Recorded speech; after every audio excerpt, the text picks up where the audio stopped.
Police ডাকাত গুলির লড়াই। সোনার দোকানে ডাকাতির খবর পেয়ে পুলিশ পৌঁছলে গুলির লড়াই। আসানসোলের রানীগঞ্জের ঘটনা, শহর জুড়ে নাকা তল্লাশি পুলিশের।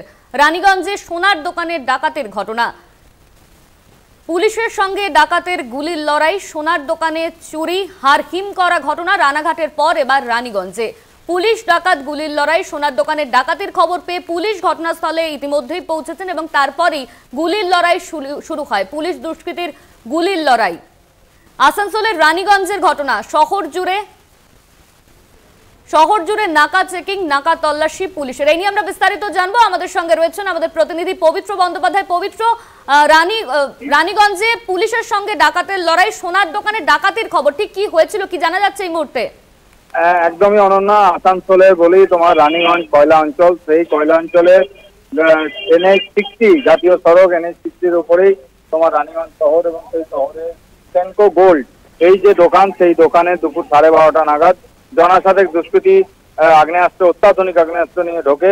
এবং যে তুমি জানো যে সিসিটিভিতে আমরা দেখিয়েছি দর্শকদের, সেই যে রক্ষী, সেই রক্ষীকে প্রথমে তারা মেরে ফেলে এবং ঠেলে দেয় এবং সে পড়ে যায়। তারপর তার কাছ থেকে তার যে বন্দুক, রক্ষীর সেই বন্দুক, নিরাপত্তা রক্ষী, সেই নিরাপত্তা রক্ষীর বন্দুক কেড়ে নেয় এবং তারপরে তোমার ডাকাতি শুরু করে এবং সোনা গয়না তারা নেয় এবং পাশাপাশি যে বেশ কিছু টাকা, কয়েক লক্ষ টাকা মতন তারা সেখান থেকে নিয়ে এবং সোনার গয়না, বেশ কিছু সোনার গয়না, কয়েক কিলো সোনার গয়না নিয়ে তারা ঘটনাস্থল থেকে চম্পট দেয়।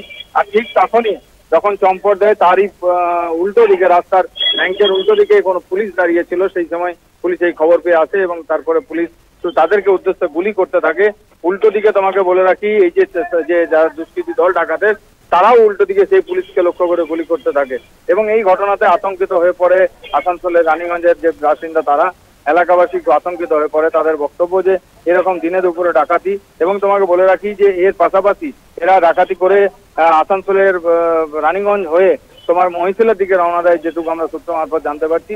এবং তোমাকে বলে রাখি যে যোগ সাহায্য আছে কিনা ঘটনা পুলিশ তদন্ত করে দেখছে। কিন্তু আজকে আসানসোলের যে মহিশিলা, সেই চক্রবর্তী মোড়ে একটি যে পরিবার গাড়ি নিয়ে কয়েকজন তারা আত্মীয়র বাড়িতে কোনো অনুষ্ঠানে যোগ দিতে যায়, তখন একটি মোটরসাইকেলে করে তারা তাদের গাড়ি কেড়ে নেয়, তাদেরকে বন্দুক তাক করে এবং গাড়ি কেড়ে নিয়ে সেখান থেকে গাড়ি নিয়ে চম্পট দেয়। অন্যদিকে তোমাকে বলে রাখি, এই আরেকটা যোগ সুযোগ থাকতে পারে যে একটি মোটরসাইকেল নিয়ে আসানসোলের যে রানীগঞ্জের যে ব্যাংক ডাকাতি হয়েছে, সেই রকমই একটা মোটরসাইকেল আজকে আসানসোলের যে সালানপুরে যে NH-2 জাতীয় সড়ক, সেই জাতীয় সড়কের উপরে তাকে ছিনতাই হয়েছে। এবং এই যে ছিনতাই এবং ডাকাতির পাশাপাশি আসানসোলের 4 চাকার একটি গাড়ি ছিনতাই, এই তিনটে কি এক সূত্রে এক বাঁধা আছে কিনা সেই বিষয়ে এখনো পুলিশ তদন্ত করে দেখছে। ঘটনাস্থলে আসানসোলের দুর্গাপুর পুলিশ কমিশনারের গোয়েন্দা দপ্তরে এসছেন ডিসি সেন্ট্রাল। এখন তদন্ত জোর কদমে চালাচ্ছে যে কোথা থেকে ঘটনা, কি ঘটনা, তার পুঙ্খানুপুঙ্খ বিচার করছে আসানসোল দুর্গাপুর পুলিশ কমিশনারের পুলিশ। অনন্যা, রানাঘাটের পর রানীগঞ্জে হারহিম করা ঘটনা।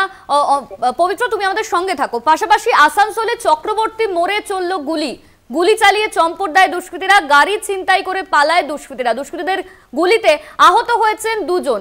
পবিত্র, দুষ্কৃতীদের গুলিতে আহত হয়েছেন 2 জন, আসানসোলের ঘটনা, কি জানা যাচ্ছে এই ঘটনাকে কেন্দ্র করে?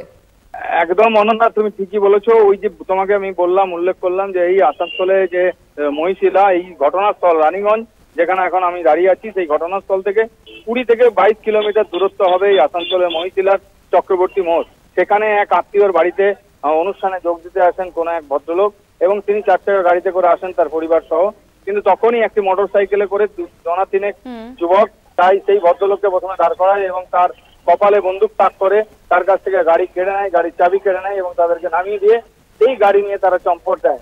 যেমন চম্পট দেয়, অন্যদিকে তোমাকে বলে রাখি পুলিশ সেদিকেও তদন্ত করছে এবং সে সেখানে গুলি করে এবং গুলি করার ফলে 2 জন আহত হয়। তারা আসানসোল যে জেলা হাসপাতাল আছে, সেই জেলা হাসপাতালে তারা এখন চিকিৎসাধীন, তাদেরকে চিকিৎসা করা হচ্ছে। অন্যদিকে তোমাকে বলে রাখি যে আসানসোলের যে সালানপুর আছে, 2 নম্বর জাতীয় সড়ক, সেই জাতীয় সড়কের উপরে আজ সকালবেলায় একটি গাড়ি ছিনতাই হয়, মোটরসাইকেল।